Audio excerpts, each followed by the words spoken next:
My name is Erica Willard.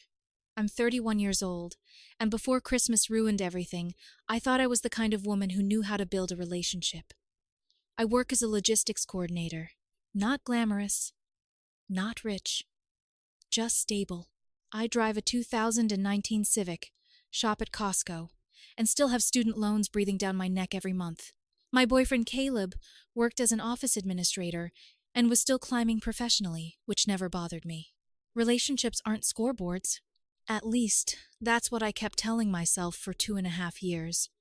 We didn't live together, but financially I carried more than either of us admitted. Probably 60% of dinners, most trips, random surprises, extra Uber rides when he forgot his wallet, concert tickets, birthday weekends, little things that quietly become big things when you add them together. But I loved him. Or I thought I did. Back in October, Caleb showed me a cream-colored Coach messenger bag while we were walking through the mall.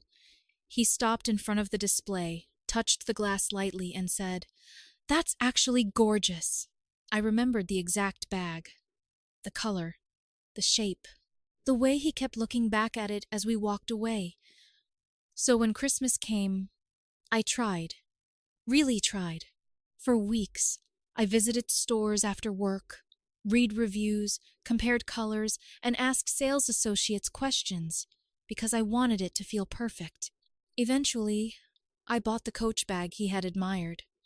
$795 plus tax. For me, that wasn't casual money. That was sacrifice money. Christmas morning, we were at his parents' house. His mother had decorated everything in matching gold ornaments. His older sister, Monica, and her husband were there too. Football played quietly in the background while everyone pretended family gatherings were relaxing. I handed Caleb the wrapped box. He smiled, opened it. Then everything changed. The excitement disappeared from his face so quickly, it physically hurt to watch. He turned the box, looked at the logo, and said, "Oh." I smiled awkwardly. "You like it?" He lifted it out slowly. "It's Coach." For a second, I thought maybe he was surprised. Then he placed it back into the box. "Erica," he said carefully, loudly enough for everyone to hear, "I appreciate the thought, but I really wanted a Louis Vuitton. I've been hinting at the Keepall for months." The room went quiet. I laughed nervously. "You showed me this exact Coach bag." He shrugged. "Yeah, but that was just a comment. I thought you understood what I actually wanted." His mother nodded immediately. "He does have expensive taste." Expensive taste. Like I was shopping for a picky prince. I could hear my pulse in my ears. His sister's husband avoided eye contact. His father stared at his coffee cup. And me? I stayed calm. Because when I get hurt, I don't yell. I become quiet. Quiet is dangerous. "You're right," I said softly. "If it's not what you want, exchange it." Caleb gave a small laugh. "You know I can't exchange Coach for Louis Vuitton. That's like a $2,000 difference." His mother added, "When you love someone, Erica, you want to give them what they actually want." Something cold moved through me. Not anger. Clarity. We finished opening presents. He gave me a discount perfume set. $40 from a clearance rack. And suddenly, I realized something ugly. Thoughtfulness apparently only mattered when it benefited him. That night, I sat in my car outside my apartment for almost 40 minutes. I didn't cry.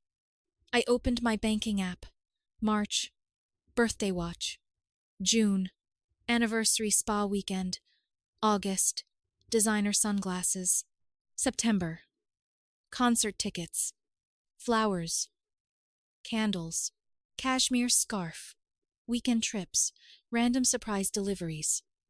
I started adding numbers, then added them again because the total looked wrong.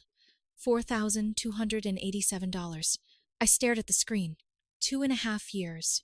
$4,000 in gifts during 1 year alone. And somehow, I was sitting alone in my Civic feeling like I had failed Christmas. That's when I opened my closet and started pulling receipts from old boxes. Gift bags. Store emails. return policies. Quietly, methodically, because something inside me had finally stopped trying to be understanding and started counting. December 26th.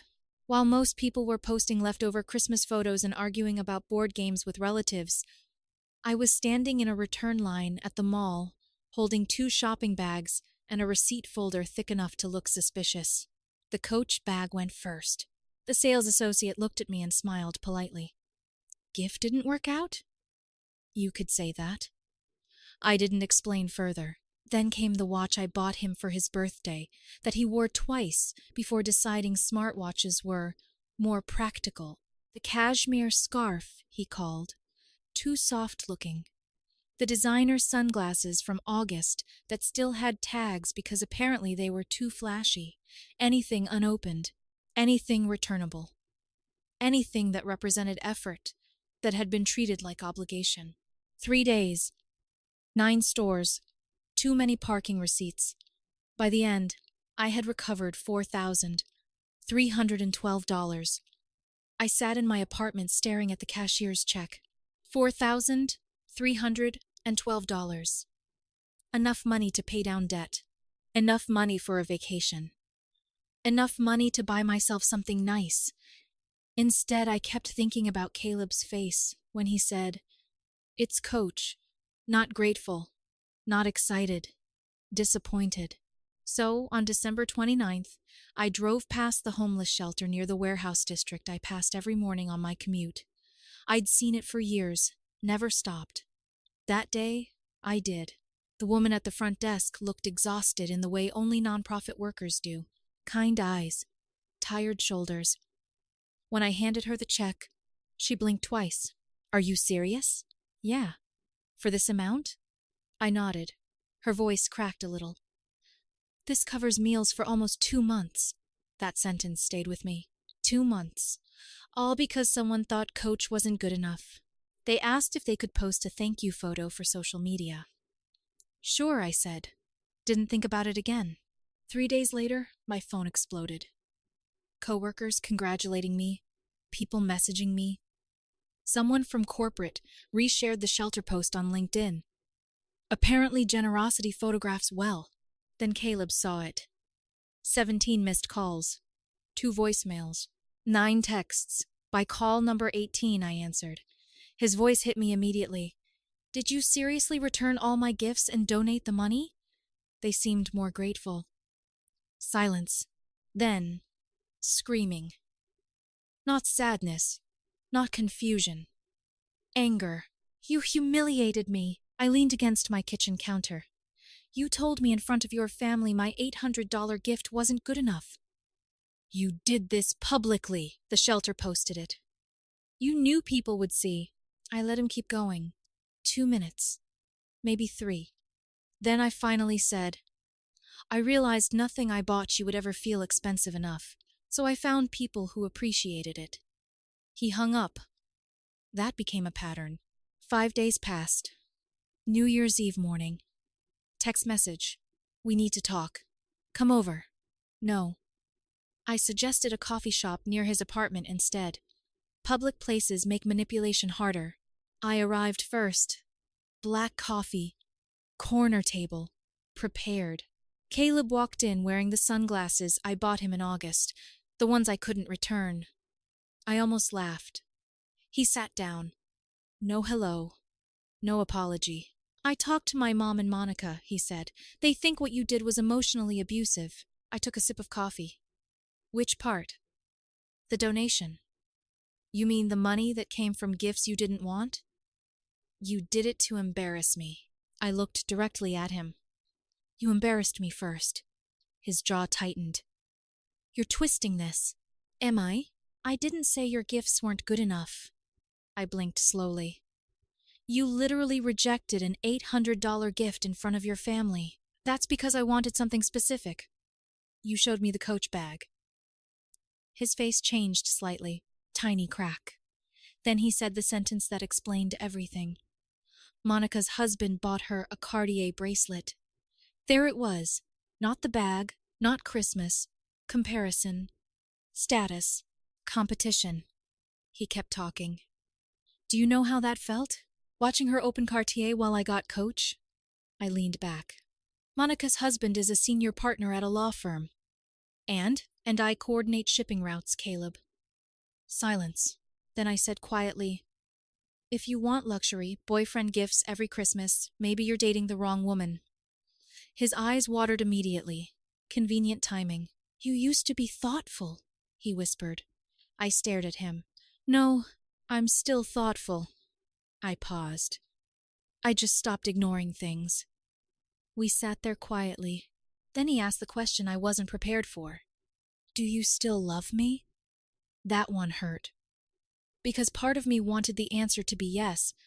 Part of me remembered road trips, movie nights, his hand finding mine automatically. 2.5 years doesn't disappear because of one terrible Christmas. But some moments reveal everything hiding underneath. So I answered honestly, I think I love who I thought you were. He looked down, then back up, then quietly asked, so what now? I looked through the coffee shop window at people carrying shopping bags and leftover holiday returns. And for the first time in years, I didn't know how to protect his feelings anymore. I didn't answer Caleb right away. I looked out the coffee shop window, watched people carrying shopping bags through slushy parking lots, watched couples laughing over overpriced lattes, watched normal life happening while mine quietly rearranged itself. Finally, I said, I think we both already know. He stared at his coffee. Didn't drink it. Neither did I. We left separately. No dramatic goodbye. No movie scene. Just two people walking toward different parking spaces. 3 days later, his mother texted me. Not a message. An essay. She told me I had deeply hurt her son. That relationships require sacrifice. That a real woman supports her man without keeping score. That donating money instead of investing in our future together was financially irresponsible. I read it twice. Screenshotted it. Saved it. Didn't respond. The next day, Monica messaged. Shorter. Sharper. Either step up or move aside, so someone who actually values him can. Saved that too. Then his father called. Now his dad, Richard, barely spoke during family events. Quiet guy. Retired electrician. The type who listened more than talked. Erica, he said softly, I'm not calling to tell you what to do. I waited. I just wanted you to know I saw Christmas. Something tightened in my chest. He continued. And if I'm honest, I've been watching this happen for a while. That hurt more than anything, because if his quiet father had noticed the entitlement growing, then it wasn't new. I had simply been the last person to admit it. 2 days later, Caleb texted, Can we stop being dramatic? My birthday is in March. Maybe we just reset? I stared at the message. Birthday. Of course. Not apology. Not accountability. Calendar management. That night, I called him. Not text. 2.5 years deserved a voice. I think we should end this. Silence. Then, you're making a huge mistake. Maybe. You're going to regret this. Maybe. Then he said the line that made me laugh out loud. Nobody's going to put up with you like I did. I actually laughed. What's funny? He snapped. The idea that you were the one tolerating me. Click! He hung up. Signature move. Within 48 hours, the campaign started. His mother called from another number because I stopped answering hers. The second I picked up, she launched into a speech about family embarrassment, wasted years, and how Caleb had planned a future with me. I listened for 90 seconds, then said calmly, Your son rejected an $800 gift because the logo wasn't expensive enough. Silence. You're disrespectful. Maybe. I paused. But I'm disrespectful with $4,000 worth of clarity. Hung up. Monica tried something different. She sent her husband. Trevor and I had always gotten along.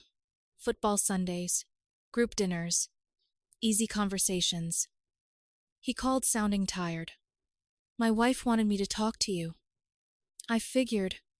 He sighed. Between us, I get it. That surprised me. Then he added, The Cartier bracelet? Monica picked it herself using my card. I blinked. What? Yeah. This family has expectations. I just learned to budget for them. After that call, something clicked. This wasn't about one Christmas. This was a system. And I had finally stepped outside of it. A week later, mutual friends started messaging. Apparently, Caleb had his own version. In his story, I ruined Christmas. I weaponized charity. I emotionally manipulated him. I didn't argue. I just told people exactly what happened. He rejected the gift. I returned things. I donated the money. We broke up. Facts are boring. That's why they survive. Then came the 2 a.m. text. Long. Misspelled. Emotional. Anger turned into guilt. Guilt turned into bargaining. Bargaining turned into threats. Then, 2 days later, came another message. Calmer. Maybe I overreacted about the bag. Almost got me. Almost. Because there's always a version of the relationship you miss. The beginning version. The easier version. The version before patterns become impossible to ignore, so I sent one final message. I hope you find what you're looking for, but it won't be from me. Take care of yourself. No response. First time, he didn't need the last word. Funny how silence changes meaning. Then something unexpected happened. The volunteer day at the shelter actually happened. 12 co-workers showed up. My boss brought his kids. We served meals, organized donations, cleaned storage rooms. The shelter director saw me and hugged me so hard I nearly dropped a box. She smiled and said, "Your donation post brought in another $8,000. 8,000. Because one person rejected a Coach gift. Later that month, I was standing in Costco staring at cereal when an older woman approached me. She volunteered at the shelter, recognized me from the post. She told me about a family staying there over winter break, said the extra funding meant their kids had hot meals every day. She got emotional telling me. And suddenly I was standing next to industrial-sized Cheerios trying not to cry. Because that's what gratitude looks like. Now, I'm single. My apartment is quieter. Some nights still hurt. 2.5 years doesn't disappear because you choose yourself. But my conscience is clear. And somewhere out there, that cream-colored Coach bag is probably sitting on a shelf waiting for someone who'll actually love it. Turns out the best gift I gave myself wasn't the donation. It was finally believing that effort without appreciation eventually becomes self-betrayal.